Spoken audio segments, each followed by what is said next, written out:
Hi guys, good morning.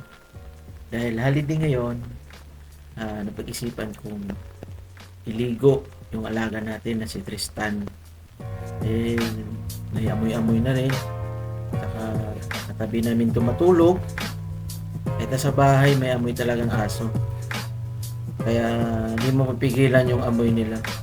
Kaya lahat naman siguro ng aso, kahit kayo, kung may mga alaga kayo dyan sa bahay, ah, naligo mo siya ngayon, pero pagdating ng 1 to 2 days, nangangamoy talaga sila.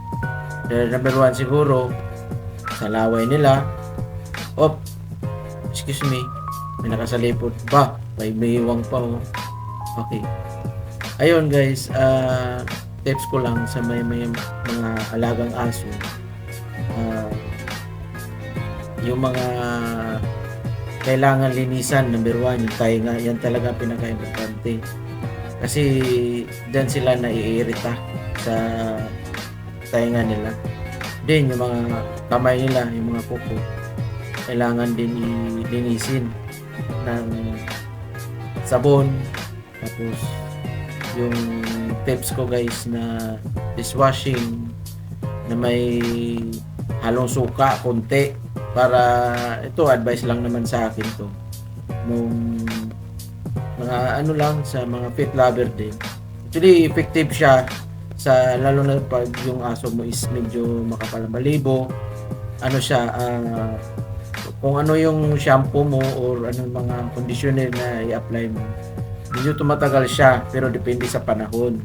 Minsan kasi lamig, yun tumatagal, pero pag tag-init, na sa alaga ko lang, pinakapatagal na sa kanya yung 2 araw. Pag ano niyan, may amoy na talaga siya.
ayun guys, pagkatapos maligo, pag ano na, kuha ka na ng towel na para yung basa is mawala kagad. Dahil sa sobrang kapal nga ng balibo, hindi kaya i-blower lang diretso.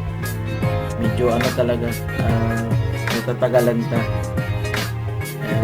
Tanggalin mo talaga lahat ng tubig sa katawan mo. Ayun, set up yung blower, yung konti, yung blower mo.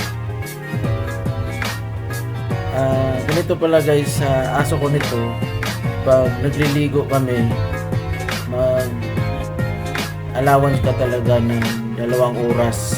Oo, 2 oras kami maliligo. Dahil sa pagligo pa lang, pagsabon, pag-shampoo, napakatagal. At ito ang pinakamatagal namin ginagawa, yung mag-blower na siya. Dahil papatuyuin mo talaga siya bago mo siya pakawalan sa bahay.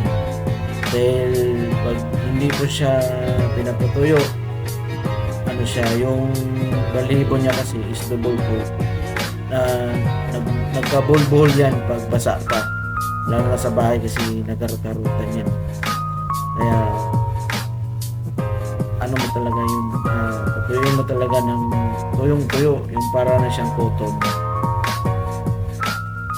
Yun lang guys. Hindi na ako expert talaga sa mga aso. Pero yun lang ang experience ko. Salamat! Thank you for watching!